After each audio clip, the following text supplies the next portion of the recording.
Saludos, qué bueno que nos volvemos a encontrar desde aquí, desde la Confederación de Béisbol Profesional del Caribe, nuestra casa, que es también la suya.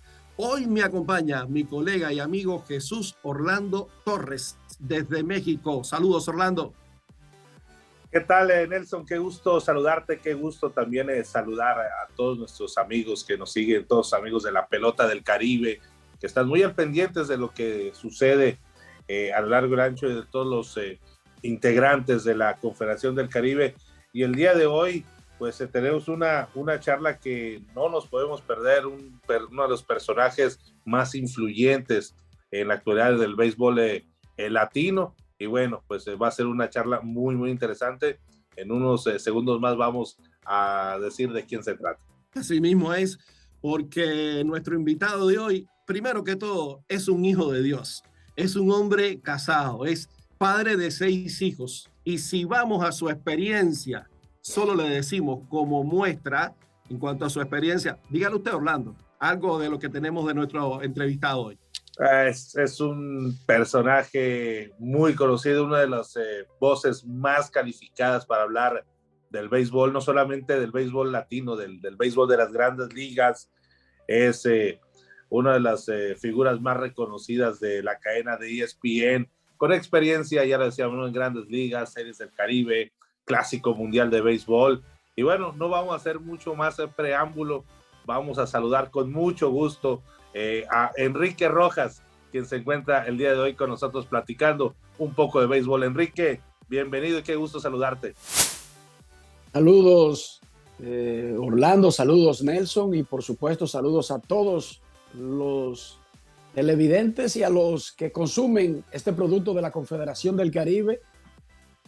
Saludos, Enrique. Enrique, vamos bien rápido para conocer algunos detalles, lo que tiene que ver sobre todo con tu carrera. Hoy eres una de las voces, me atrevo a decirlo así, más queridas y más reconocidas del béisbol de grandes ligas y del béisbol invernal desde una plataforma tan sólida como lo es la cadena ESPN. ¿Cómo se llega? ¿Cómo se llega a eso? ¿Cómo se llega a ESPN después de haber nacido y crecido en Herrera, una zona rural de la República Dominicana, si se quiere? Una zona rural que nosotros por muchísimo tiempo hemos creído que es parte de la capital y que con el tiempo y las divisiones y subdivisiones se nos ha demostrado que no estábamos tan al centro de la ciudad como pensábamos. Bueno, todo nace con un sueño, una aspiración, todos los dominicanos. Yo me atrevería a hablar por los dominicanos. Digamos que no todos, no se puede ser absolutista en nada, pero un 90% de los dominicanos en algún momento creyó que podía ser pelotero. Y ese sueño se cumple de diferentes formas. No todo el mundo va a hacer el mismo trabajo en una industria tan amplia como la del béisbol, y ciertamente yo no tenía las mayores cualidades físicas de mis vecinitos, de mis amiguitos, de mis compañeritos de pequeñas ligas, una edad donde todo el mundo es igual, pero que tristemente pasa poco tiempo antes de que te dé cuenta quiénes realmente tienen actitudes para seguir con ese sueño a largo plazo y quiénes tendrían que optar por otras cosas. Yo me di cuenta temprano, afortunadamente, de que estaba atrás en la parte física, en la parte del talento deportivo, y comencé a buscar otra parte de la industria donde yo pudiera encajar. Y yo podría decirle a ustedes que ya temprano en mi vida yo sabía que yo quería ser escritor de béisbol, quería ser comunicador de béisbol, con las herramientas que teníamos en ese momento y los canales que teníamos de comunicación en ese momento. O sea, esto de poder estar hablando con ustedes a la distancia tan fácil con un clic y con un teléfono era algo que no existía cuando yo crecía. Entonces yo quería ser escritor, yo quería trabajar para un periódico, quizás una agencia, pero básicamente yo quería comunicar de béisbol. Y le estoy hablando que ya eso yo lo decidí a los 9, 10, 11, 12 años de edad.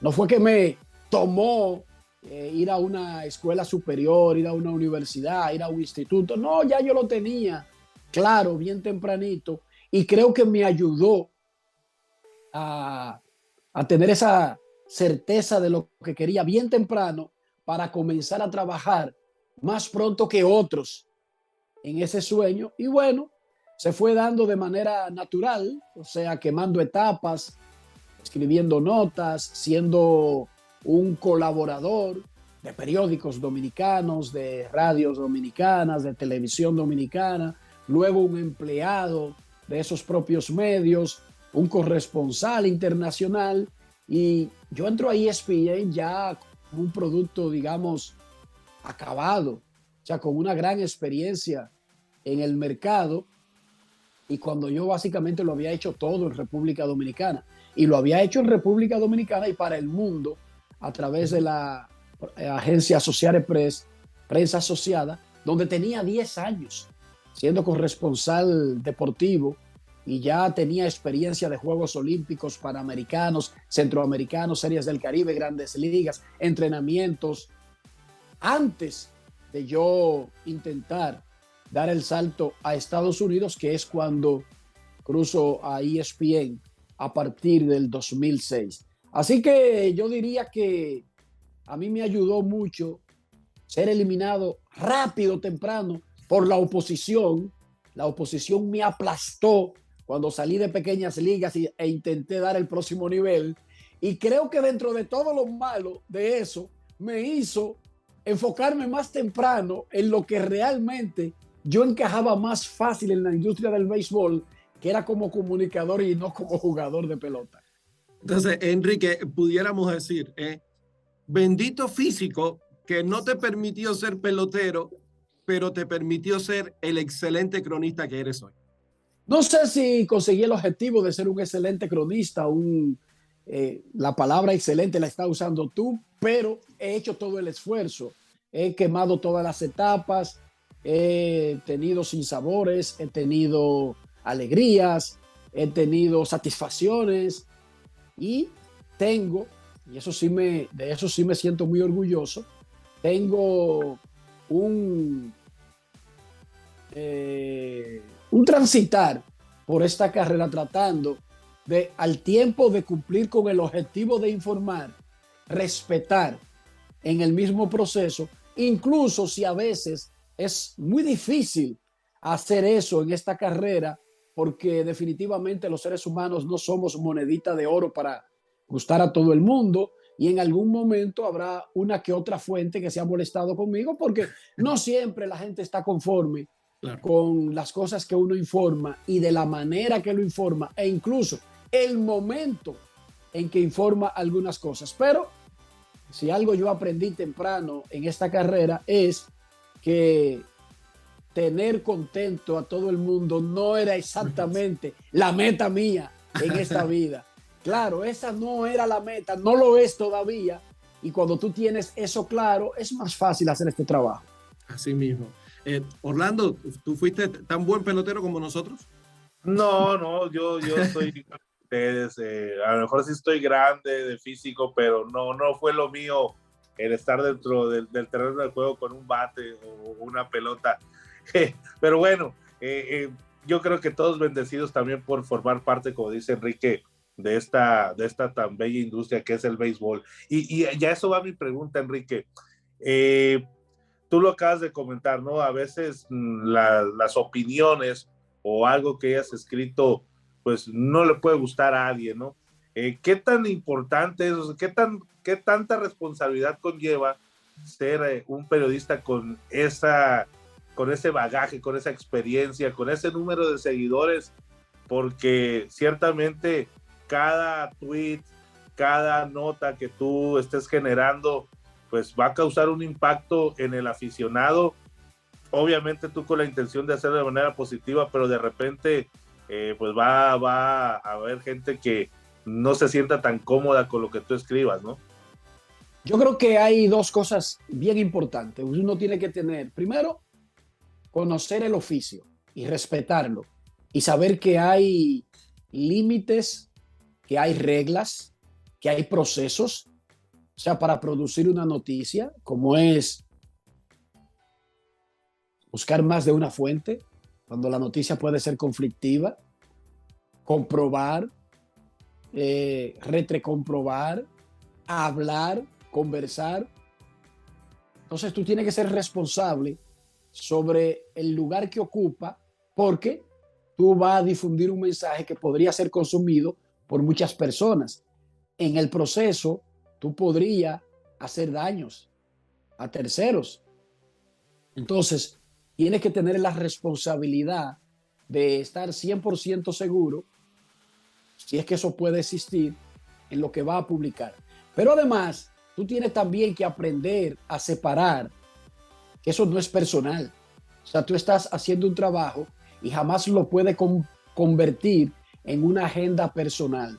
A veces, una fuente se va a molestar por algo que tú publiques y tú tienes que darle su espacio de molestarse, de calmarse, de pensarlo mejor e incluso de volver a tratar de reiniciar o continuar unas relaciones que al fin y al cabo no tienen nada que ver con lo que tú publicaste anteriormente. Si alguien se molesta conmigo por algo que yo publico, yo entiendo que en ese momento no es el más apropiado de estar explicándole esa parte, le doy su espacio, pero no lo llego a convertir en un tema personal que yo le voy a seguir el juego a la otra parte de crear una enemistad a partir de ahí. O sea que lo más tranquilo, yo publico algo y aunque inicialmente yo no te me acerque esa noche, esa tarde, si convivimos en el mismo espacio, tú puedes estar seguro que a los 2 días, lo más tranquilo, yo me voy a acercar a ti, te voy a hablar y no te voy a hablar del tema de mi noticia, porque yo no tengo que darte explicaciones. Eso también yo lo tengo bien claro, pero yo no puedo permitir que cada fuente en la que yo publique algo lo convierta en personal y yo también lo convierta en personal, porque me voy a quedar sin amigos, me voy a quedar sin fuentes en este mundo. Entonces, yo te doy tu espacio, yo publiqué mi noticia, yo estoy completamente 100% tranquilo con mi conciencia de que hice una investigación apropiada y que lo que estoy publicando es verdad y yo no soy enemigo tuyo, pero yo tampoco te voy a hacer el juego de hacerme enemigo tuyo porque tú quieras. Entonces yo eso me lo aprendí temprano. No es fácil, no es nada fácil, déjenme decirle, especialmente cuando tú convives en comunidades cerradas, porque yo cubro la Confederación de Béisbol del Caribe, yo cubro a los equipos del Caribe, yo cubro a los hombres que dirigen los equipos del Caribe, que juegan por los equipos del Caribe, yo cubro grandes ligas, yo tengo una cercanía o trato de tener una cercanía con jugadores, coaches, managers, gerentes, dueños. Entonces, parecen mucha gente, pero es una comunidad bien cerrada. Entonces, yo no ando dejando víctimas tiradas en el campo por ahí, sino que yo sé que es una comunidad cerrada, que el que hoy podría no estar siendo bien pintado en una historia, podría ser la fuente de mi próxima noticia, de mi próxima investigación. Y eso yo lo tengo bien claro. Yo he tratado de nunca dejarme arrastrar a ese jueguito de enemiguito y no me hable, como dicen los muchachitos en República Dominicana. Yo cubro mi noticia, publico mi noticia, pero perfectamente, y diríamos, entre comillas, descaradamente, te estoy llamando en una semana, ¿cómo está todo? ¿Qué fue? ¿Qué hubo con este plan? ¿En qué estamos con la organización de la Serie del Caribe en Venezuela? ¿Cómo va el proyecto? ¿Y esto cómo lo vamos a hacer? ¿Y cómo va a funcionar tal cosa? Y a mí no me importa si tú te molestas o no, esos son tus problemas. Yo he aprendido eso, a duras, pero lo he aprendido, muchachos. Enrique, ya que hablabas de Serie del Caribe, has visto varias estructuras, o sea, sistema de todos contra todos, playoff, semifinal, final, round robin, por grupos, campeonatos con 4 equipos, con 5, campeonatos con 6, en Gran Caracas van a ser 8. ¿Cómo ves actualmente la salud de la Serie del Caribe?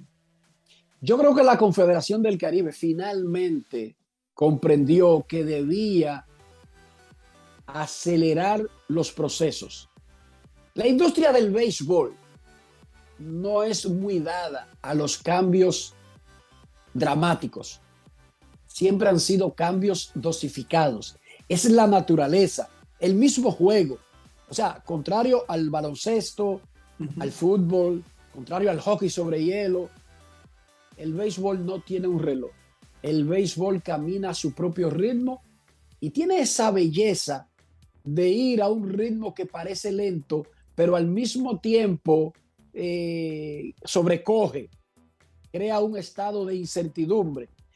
Y el béisbol históricamente ha ido al ritmo del juego en sus cambios. Y la Confederación había llevado los cambios más lento incluso que lo que ameritaba la industria y lo que ameritaba el juego lento que es el béisbol.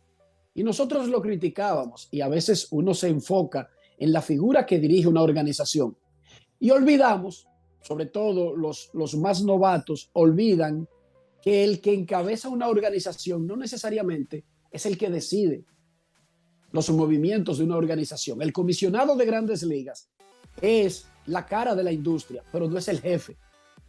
Los equipos, 30 en este caso, son los jefes y cualquier idea que someta el comisionado tiene que ser aprobada por los equipos. Y hay tantas ideas que somete el comisionado que no prosperan, que la gente se sorprendería y diría, pero ellos son enemigos del comisionado porque es que le aprueban 2 de cada 100. Así es la naturaleza del negocio. Eso ocurre también en empresas privadas. Lo que pasa es que las empresas tienen una forma de protegerse que no promocionan tanto las ideas fallidas, las ideas que no fueron apoyadas. Y el comisionado, en este caso de la Confederación del Caribe, es lo mismo. Es un empleado, trabaja para las ligas. Y a veces las ligas no van a un ritmo tan acelerado porque lo que aprueban las ligas es lo que aprobaron los equipos de las ligas a su presidente para que lo apruebe la Confederación. Y fíjense en el proceso, es la naturaleza del negocio que es tan lento que hay que cambiar la mentalidad de cada individuo, de cada liga, antes de tener una aprobación de la liga para luego, entre todas las ligas, aprobar o no un proyecto que tenga el comisionado. Entonces, nosotros hemos tenido en la Confederación del Caribe un comisionado por mucho tiempo. Esa es otra.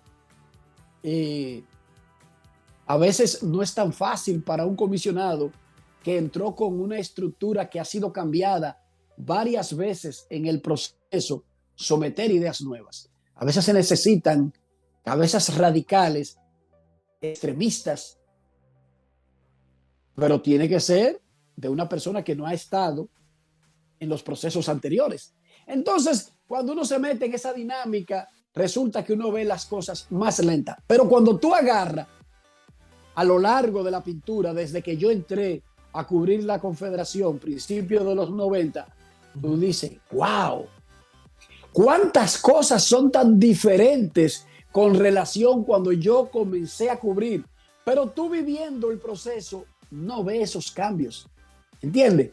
Como cuando tú agarras la pintura completa. Pero ciertamente creo que la salud del béisbol en sentido general está en una mejor posición que hace 20 años, que hace 30 años, porque los tiempos han cambiado, los seres humanos han cambiado, cómo le vendemos todo.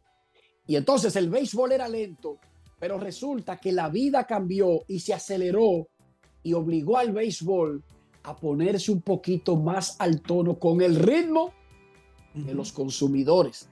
Son los consumidores los que dictan a qué ritmo deberían cambiar las industrias. Y el béisbol tuvo que ponerse las pilas, muchachos, porque la vida cambió. Porque cuando yo comencé cubriendo Grandes Ligas, Confederación del Caribe, Liga Dominicana, Liga Mexicana, no existían redes sociales, no existían medios electrónicos. Le voy a contar una que da risa. La primera, yo recuerdo en Hermosillo, 1996.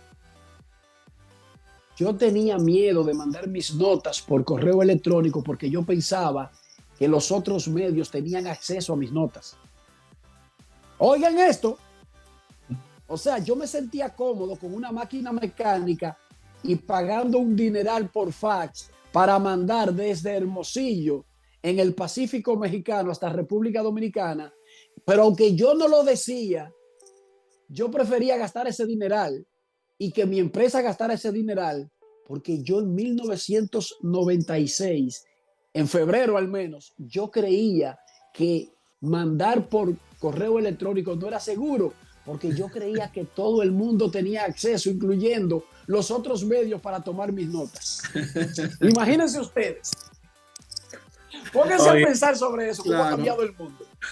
Oye, y el día de hoy creo que de los medios electrónicos eres uno de los periodistas más activos, ¿no? Lo curioso de que has sabido aprovechar el tema de las redes sociales, en Twitter siempre estás muy activo, eres de los referentes, no solamente de Grandes Ligas, sino lo hemos dicho, ¿no? De la pelota del Caribe. Ahora, cambiando un poquito de tema, otro de los ingredientes que al béisbol le ha agradado mucho al aficionado es el Clásico Mundial de Béisbol. Ya estamos a la vuelta de la esquina, un torneo que hace 10 años jamás hubiésemos pensado que iba a suceder. Ya son 3 ediciones. ¿Cómo ves a los favoritos para ti? Obviamente Dominicana, siendo el último campeón, pues es uno de los equipos a vencer, pero ¿quiénes ves aparte de Dominicana y Estados Unidos con el potencial para dar un gran torneo el próximo año? Ya claro, primero vamos para la 5ª edición. El torneo nació en el 2006, 2009 y ya después comenzó con sus 4 años. Lamentablemente el coronavirus rompió el ritmo y el del 2023 se va a celebrar 6 años después que Estados Unidos se le ganó la final a Puerto Rico. Está claro aquí que los favoritos por todo este tiempo van a ser los mismos sospechosos. Estados Unidos, República Dominicana, Venezuela, Puerto Rico, Japón, quizás Corea del Sur, y luego los otros, Cuba, y bajando por ahí en ese mismo orden. Y todo se debe a un factor. El Clásico Mundial de Béisbol es el único evento donde participan los peloteros de Grandes Ligas. El único evento internacional. Y ese pequeño detalle hace que cambie dramáticamente cualquier otra visión que teníamos de los torneos internacionales. Participan los peloteros de Grandes Ligas. Estados Unidos es el mayor productor de peloteros para la mejor liga del mundo. Es lo lógico. Es su liga. Pero República Dominicana es el segundo. República Dominicana cada año puede meter 100 jugadores, 98, 99, que ven acción en el torneo de Grandes Ligas. Cuando tú tienes esa base para arrancar la estructuración de un equipo, tú vas a ser uno de los favoritos, independientemente de que, para bien o para mal, este es uno de los pocos deportes tan caprichoso, tan difícil, tan ilógico, tan loco, que al final de cuentas no va a importar mucho la nómina del equipo para quién gana el torneo. Sí importa para tener mayores probabilidades, pero ya después a la hora del none, te agarra un pichecito colombiano que está encendido, te blanquea y te elimina. O te agarra Holanda o Netherlands y te gana 2 veces en San Juan, Puerto Rico, y te elimina y no pasas de la primera ronda. Eso le pasó a República Dominicana. Sí.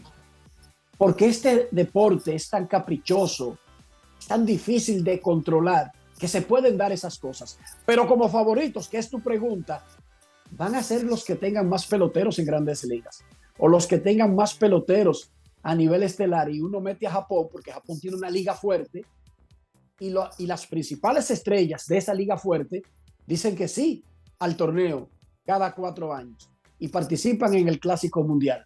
Así que desde el punto de vista de la capacidad para armar un equipo estelar, está claro que Estados Unidos es favorito para retener su corona y que República Dominicana es el súper favorito para tratar de recuperar la corona que ganó en el 2013, independientemente de que ese planteamiento se puede hacer cada 4 años y Japón ganó los 2 primeros y Estados Unidos no ganó hasta el cuarto. Y, por ejemplo, Venezuela no ha podido ganar y ni siquiera ha podido disfrutar de una final del Clásico Mundial de Béisbol. Pero repito, cada vez que vaya a comenzar el torneo y tú me hagas esa pregunta, y sigue siendo el torneo el único donde participan peloteros de grandes ligas, el planteamiento serio, lógico, no puede ser otro. Tiene que partir de los que más peloteros tienen en grandes ligas. Algo parecido, Enrique, es, por ejemplo, si Cuba contara con los peloteros que tienen grandes ligas. Exacto, Cuba sería uno de los favoritos.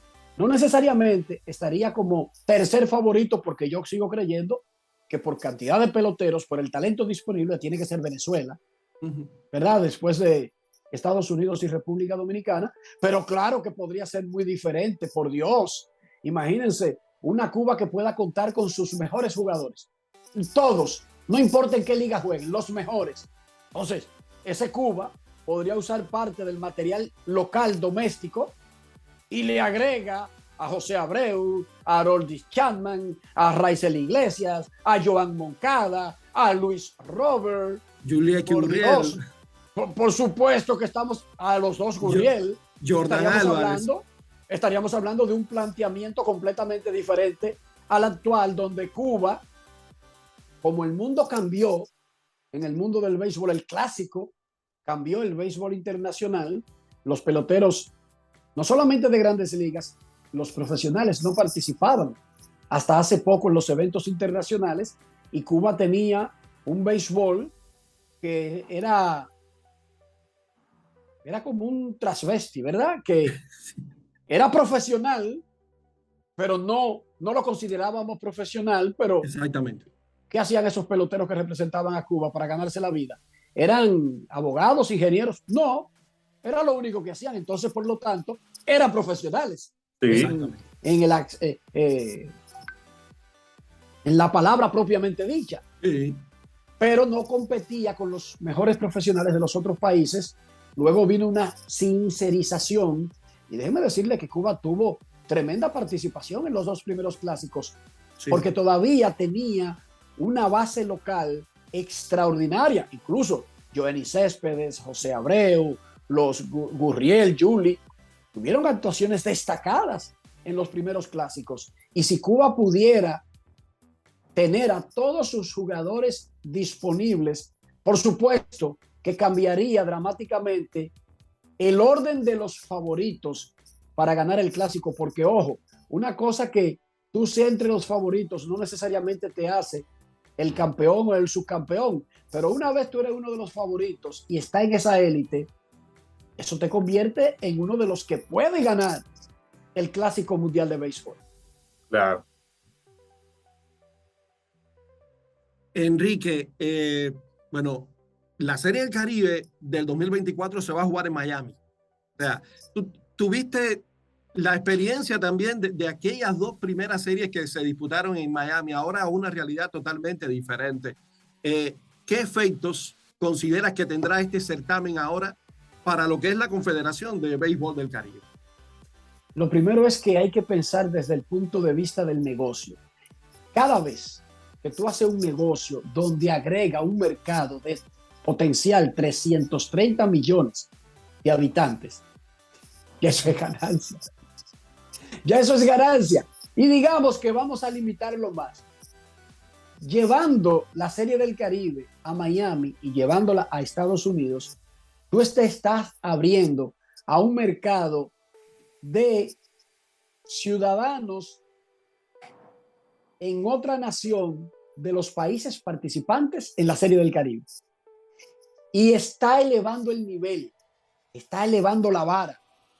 Porque la Serie del Caribe, tú la sacas de nuestros estadios naturales, con los problemas naturales que tienen los países latinoamericanos, con los problemas naturales en todos los órdenes que tienen los países emergentes, los países pobres, y tú estás llevando el evento a la nación más poderosa del mundo, a uno de los estadios más impresionantes del planeta Tierra. Oye, el salto. El Marlins Park no es un buen estadio de béisbol. no es una gran instalación deportiva. No. El Marlins Park es una de las mejores instalaciones deportivas del sistema solar. Eso es lo que tú estás haciendo. Tú estás llevando a un escenario majestuoso, espectacular, de primer mundo, en una ciudad de primer mundo, con una capacidad de gasto mucho mayor del nivel tradicional de la Serie del Caribe. Entonces solamente es ganancia. Tú te estás abriendo a un mercado de un país poderoso en una ciudad de primer mundo, en una instalación de primer mundo, con la composición social de esa ciudad, precisamente de los países que participan en la Serie del Caribe. Así mismo. ¡Wow! No puede ser más perfecto. O sea, es una cosa casi perfecta el movimiento. Ahí solamente podría haber ganancia.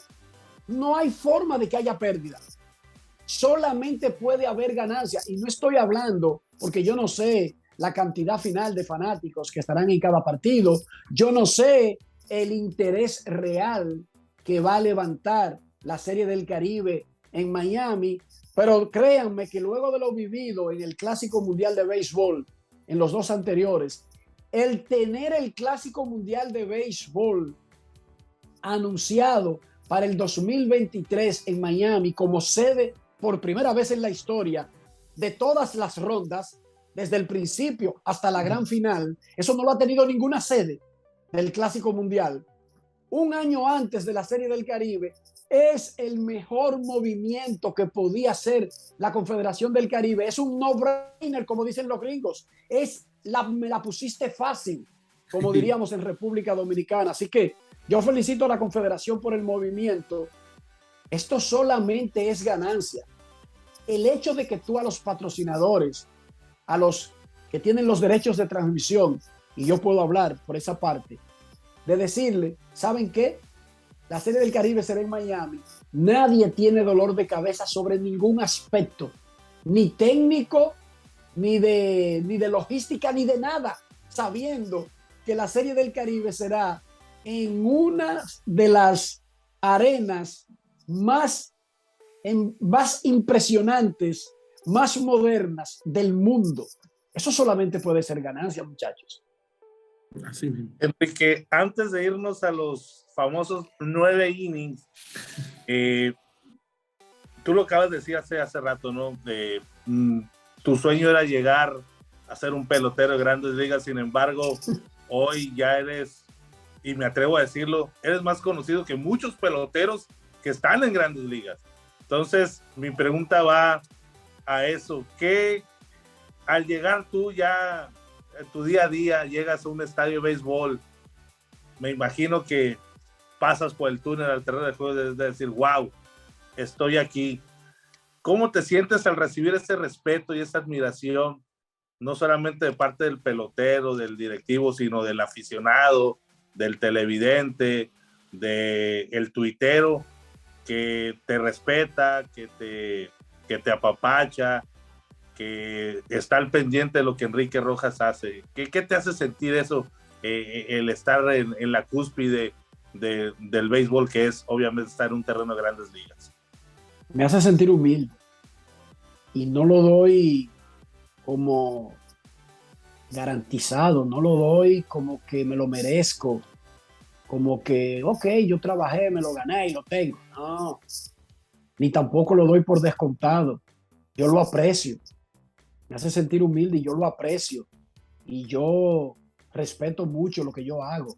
Respeto mucho mi carrera. Por eso yo, incluso en esta locura de lo que se ha convertido el mundo con las redes sociales y todo lo demás, yo he tratado de mantener los pies sobre la tierra, de que yo me he ganado el nombre que tengo, sea grande o sea pequeño, pero me lo he ganado respetando esta carrera.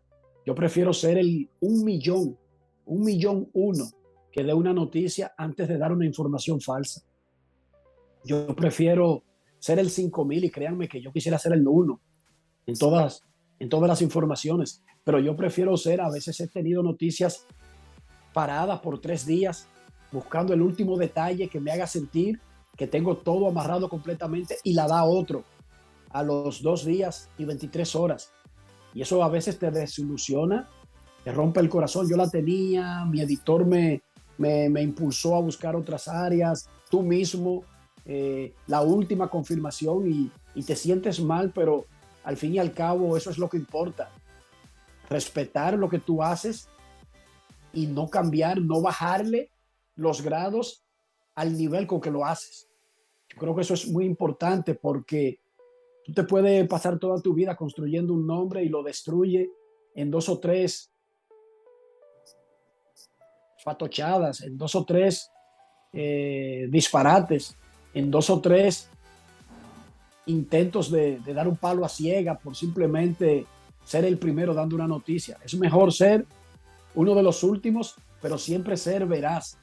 Yo me enorgullezco de tener un track record de que yo no soy famoso porque soy desmentido con regularidad. O sea, eso es lo que más me hace sentir orgulloso de mi trabajo, de que cuando, aunque se sufra en el proceso de dar una noticia, cuando finalmente la doy, está blindada. Eso es lo que me hace más sentir orgulloso y me hace sentir muy humilde y repito, y me satisface mucho, pero sobre todo porque yo, además de ser un periodista, soy un padre, tú lo dijiste, lo dijo Nelson, yo soy padre de 6 niños y yo veo el mundo como los hijos míos me ven a mí. Así es que yo veo el mundo y yo no sentiría más vergüenza ni más decepción de mí mismo de que yo deje caer a mis hijos, de que yo le falle a mis hijos. O sea, yo no vivo para tener una competencia con otro periodista o una competencia con el mundo, no.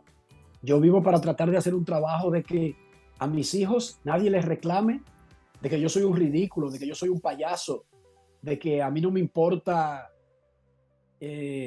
destruir vidas o destruir reputaciones o hablar mentiras solamente para llamar la atención, para crear un ruido, para que se enfoquen sobre mí y no sobre las noticias. No, yo soy un periodista, la noticia no soy yo. La noticia es Juan Soto. La noticia son los Padres de San Diego, los Dodgers, los Yankees. La noticia es Aaron Judge. Yo no soy la noticia, yo nunca quiero ser la noticia. Pero sobre todo, yo no quiero que a Darryl Ricky Rojas, a Jeremy Williams Rojas, a Eric David Rojas, a Lara Stacy Rojas, a Lía Penélope Rojas, a Ian Enrique Rojas, alguien le diga, tu papá es un cómico. Mira tu papá, está haciendo la noticia, mira. Se convirtió en el hazmerreír de todo el mundo en los últimos 3 días. Y eso es lo que me mantiene el motor de tratar de hacer las cosas bien, porque lo que piensen mis hijos para mí es muy importante. O sea, yo no tengo ese concepto de que suena, aunque suenes mal. No, yo no creo en eso. No, yo no tengo que sonar. Yo me debo a enseñarle a esos 6 hijos. Y lo que uno le enseña a los hijos no es lo que uno dice en la casa, es lo que uno hace con su vida. O sea, yo podría decir, pórtense bien, no roben, no usen drogas, no apabullen, no discriminen, no odien. Y yo odiando, discriminando y haciendo todo lo contrario a lo que yo profeso. Por lo tanto, déjame decirte que yo me siento muy orgulloso, y la palabra orgulloso da miedo porque es como muy vanidosa, pero yo me siento muy orgulloso de cómo mis hijos me ven a mí. Esa es la parte más importante para mí. Y si tú actúas así, lo más probable es que tú consigas que en el proceso los otros también te valoren bien, pero sobre todo, cómo mis hijos me valoran a mí, y que mis hijos nunca tengan un episodio en sus escuelas, en sus círculos, en sus trabajos, de tener que dar una explicación por el ridículo de tu papá, por el ruidoso de tu papá, por el mentiroso de tu papá, por el dañino de tu papá. Entonces, de verdad, yo me siento muy orgulloso, pero esa parte que quizás mis hijos han tenido que dar explicación porque su papá no tiene el carro que debería, no tiene la casa que debería, no tiene el traje que debería, no tiene el tamaño que quizás otros quisieran que yo tuviera, o la fuerza, o el poder, pero no porque yo estoy haciendo cosas que lo haga sentir al menos a ellos o que lo haga bajar la cabeza. De eso yo me siento muy orgulloso. Excelente, Enrique. Oye, Orlando, Enrique, le propongo hacer una pausa bien breve, y estamos entonces con los 9 innings, que son preguntas cortas para respuestas rápidas.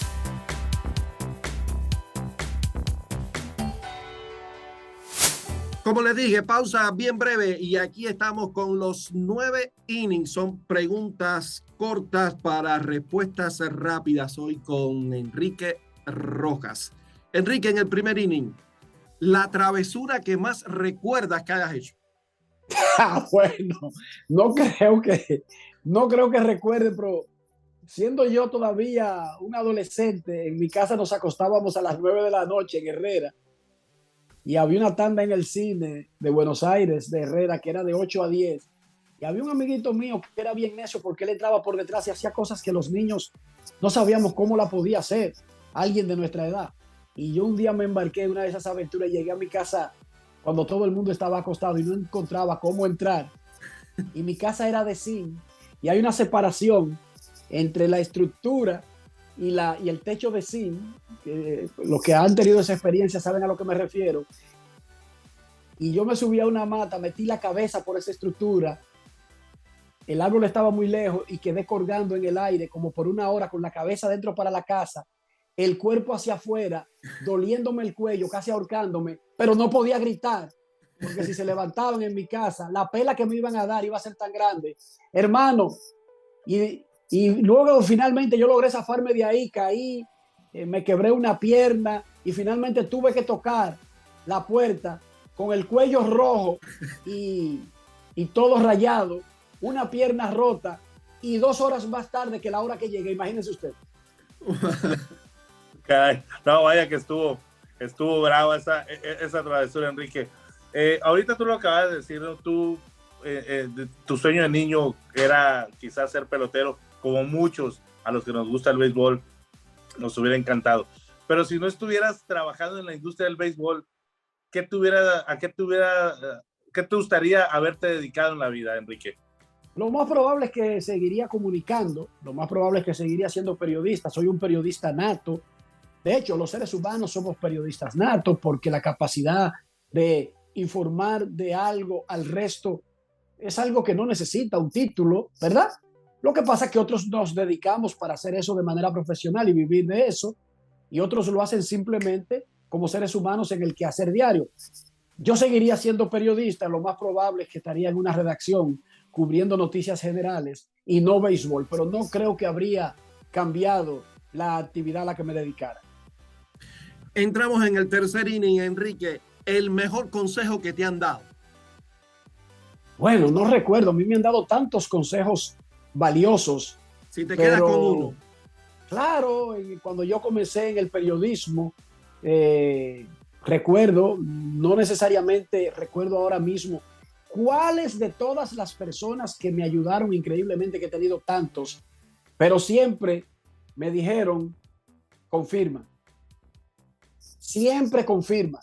O sea, nunca una noticia va a ser la noticia en la primera vez que te la dan. Siempre confirma, y me he quedado con eso, que lo he convertido en una manía.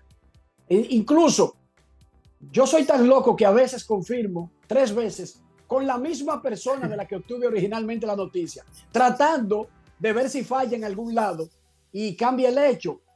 O sea, confirma con otras fuentes, pero Enrique, ¿cómo confirmando con la misma fuente original? Bueno, confirma. Creo que es el mejor consejo que me han dado y me ha servido mucho en esta carrera. Cuarto inning. Esta es facilita para ti, Enrique. El pelotero favorito para ti de toda la vida. ¿Quién ha sido? Wow. Yo he tenido peloteros favoritos en la Liga Dominicana. Yo crecí, todavía lo soy, aquí entre nosotros, que no lo sepa mucha gente. Soy seguidor de los Tigres del Licey.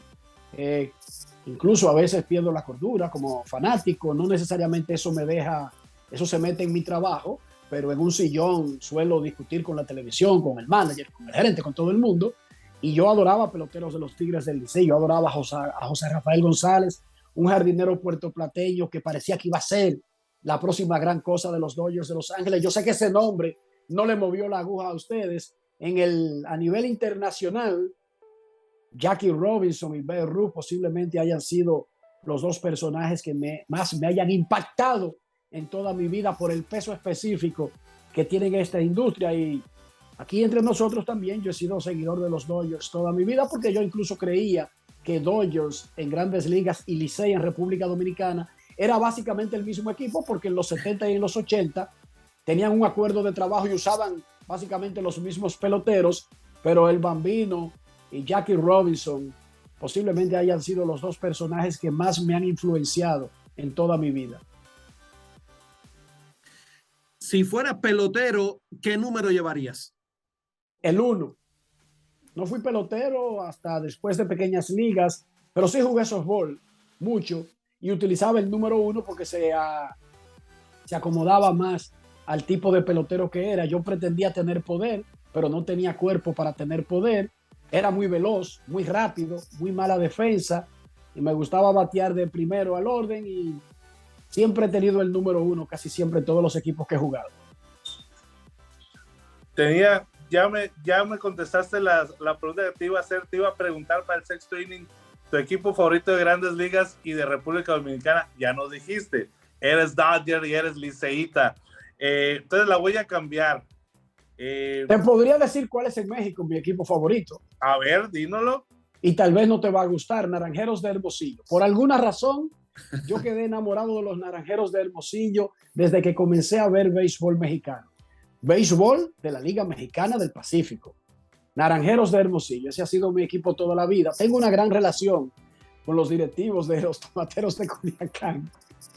Y siempre le digo, ojo, mi equipo es Hermosillo.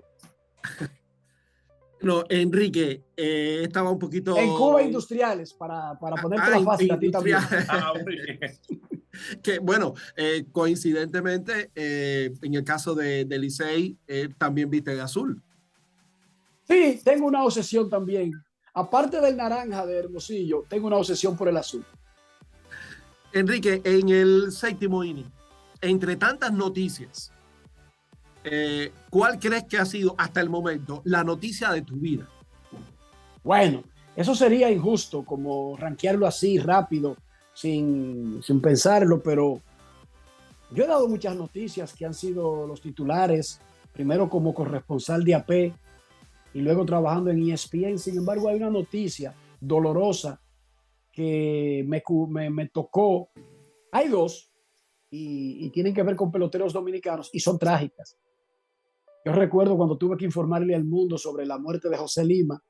José Lima fue muy amigo mío, lo cubrí mucho, coincidí en cubrir toda su carrera porque él comenzó al mismo tiempo que yo, y yo tuve que dar esa noticia un domingo en la mañana. Recuerdo que estaba cubriendo un juego en el Citi Field, y antes de ir al hotel tuve que dar esa noticia, y luego el intento de asesinato de David Ortiz, porque son noticias que tú das, que no quieres dar, que jamás quisiera dar, y entonces tú estás involucrado desde el punto de vista periodístico y desde el punto de vista emocional. Entonces yo estoy cubriendo a David Ortiz, pero yo conozco a David desde que tenía 16 años, desde que lo filmó Pintacora de los Santos para los Marineros de Seattle. ¿Cómo maneja un periodista esa situación? O sea, es un tipo que siempre lo he tenido cerca. No es que lo conozco y simplemente, no, lo conozco, lo he cubierto, y además ha sido siempre un tipo extraordinario, de un acceso increíble para mí. Y cubrir la noticia mientras el tipo puede morir, créeme que es una cosa que yo no se la deseo a nadie. Te mencioné esas dos noticias trágicas porque me sacaron del rol de periodista, de además de darla, tener que cubrirla y tener que sufrirlas. Sin lugar a dudas.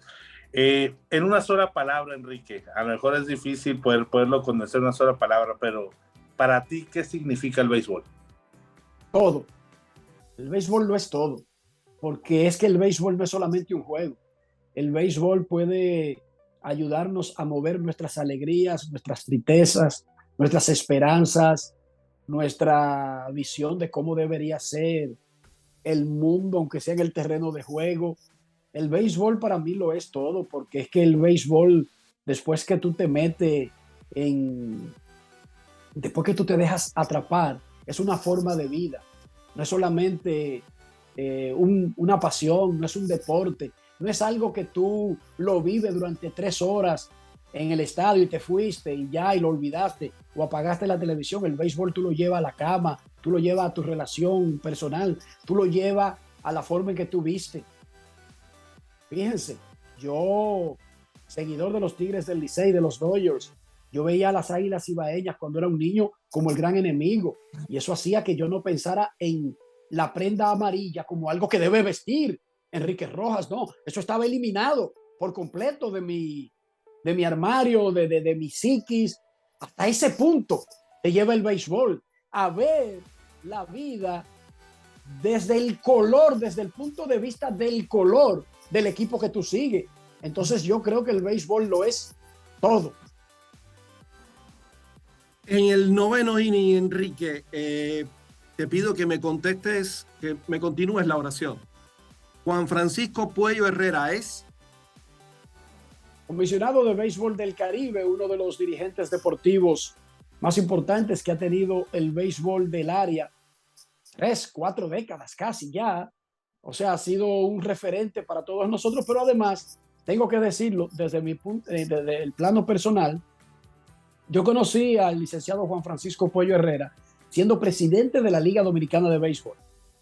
Su hermano era el famoso, el doctor José Joaquín Puello, porque siempre fue dirigente olímpico, presidente del Comité Olímpico Dominicano, dirigente de la ODCAB, dirigente del Movimiento Olímpico Mundial, médico destacado, cirujano destacado, ocupa un lugar importante en la historia política de República Dominicana porque él tuvo que lidiar con una situación como joven profesional en un cambio dramático de la historia de República Dominicana, y me refiero al magnicidio del dictador Trujillo. Entonces yo conozco al dirigente y vuelvo al licenciado Puello Herrera, pero yo conozco al hombre, conozco a su esposa, he sido su amigo, conozco al ciudadano, conozco al hombre de fe, al hombre religioso, al hombre de bien. O sea que lo he cubierto por 30 años, no siempre hemos estado de acuerdo, en más de una ocasión ha estado muy enojado conmigo, aunque él tiene una capacidad asombrosa de tolerar, y me ha tolerado al punto de que yo podría decir que soy muy amigo, y eso no interfiere en la forma en que yo cubro la Confederación y a la Serie del Caribe, pero somos amigos porque él tiene una extraordinaria capacidad de tolerar y me ha tolerado por 30 años algunas necedades. Algunas, déjenme decirle que yo mismo no se la toleraría a otros, pero bueno, así es el licenciado. Es una persona que yo quiero mucho a su esposa, soy muy amigo de ellos, hablamos incluso sin tener que hablar de una noticia en particular, y bueno, no sería muy bueno que yo siga hablando porque la gente va a decir entonces que yo lo cubro de una manera más afectiva que profesional, pero tú me preguntaste y yo no puedo hablar mentira. Esa es otra cosa que yo tengo toda mi vida. Yo no hablo mentira, Nelson, y yo las cosas las digo como son, incluso si a veces me afectan. Pero con el licenciado Puello Herrera he tenido más de 30 años de relación que yo creo que han sido más positivas que negativas, incluso si siempre he tratado de hacer mi trabajo. Enrique, hablar contigo es como disfrutar de un juego, un partido de béisbol que uno no quisiera que se acabara nunca. Y yo quisiera permitirme una entrada extra. ¿Tú tienes alguna entrada extra, Orlando? No, yo simplemente quisiera agradecerle a Enrique este espacio y obviamente dejarle la oportunidad si él quisiera agregar algo en esta plática muy interesante. La verdad es conocer mucho más dentro de lo que es Enrique Rojas, el periodista, el comunicador. Hoy conocimos el humano, el ser humano, el padre de familia, el amigo. La verdad es que me da mucho gusto tener la oportunidad de poder compartir estos minutos con Nelson, con Enrique, y que el aficionado conozca un poco más de uno de los personajes más influyentes de el periodismo del béisbol en Latinoamérica. Antes que Enrique comente todo eso que has dicho, que comparto exactamente, Enrique, mi entrada extra es, ¿cómo se vive en el staff de las transmisiones de ESPN la rivalidad Tigre del Licey, Águilas Ibaeñas? Se vive duro porque Ernesto Jerez, la voz del béisbol, es un santiaguero orgulloso, es un aguilucho rabioso, aunque es muy profesional en sus transmisiones. Y bueno, yo me he encargado de, digamos que usando las palabras y los apuntes convenientes, yo me he encargado de adoctrinar todo su alrededor a favor del Licey. Y lo he ido aislando, lo he ido encerrando en un grupo que inicialmente no tenía vela en ese entierro, pero cuando tú usas los datos adecuadamente y a tu favor, tú puedes tener ese tipo de influencia sobre el resto. Y yo creo que poco a poco hemos ido acorralando a Ernesto Jerez, pero se vive muy bien, es una tremenda hermandad que hay en todo el grupo, no solamente de los que están actualmente, de lo que hemos tenido en los últimos tiempos, siempre se mantiene esa relación, incluso si ya están en otras empresas, en otras cadenas, en otras áreas de la vida. Es una gran familia la de ESPN. Enrique, apoyando lo que decía mi colega Orlando, muchas gracias de verdad. Muchas gracias por este tiempo, entre tan poco tiempo que tienes, que hayas separado un tiempo para compartir con nosotros desde aquí, desde la Confederación. Por supuesto que es también tu casa, la casa de todos los que nos están viendo, nos están escuchando, pero para conocer un poquito más del ser humano que hay detrás de un excelente cronista. Créeme, de manera personal, creo que Orlando también lo comparte, para mí ha sido una clase magistral estar compartiendo contigo y escuchar sobre eso que también nos une, que es la vida, que es el béisbol, el amor a Dios y el amor a la familia. Gracias a ustedes. Yo disfruto mucho hablar de pelota, no tengo que decirlo. Y cuando hablo de béisbol y hablo de la vida y hablo de la familia, para mí es lo mismo. O sea, yo no distingo una cosa de la otra, ni le veo la frontera entre un tema y el otro. Es como que todo está muy atado el uno al otro, y créanme que para mí ha sido un tiempo muy valioso y muy placentero. Orlando, usted cierra. No, pues simplemente agradecerle a Enrique, a ti Nelson, por supuesto a todos nuestros amigos que nos siguieron en esta plática.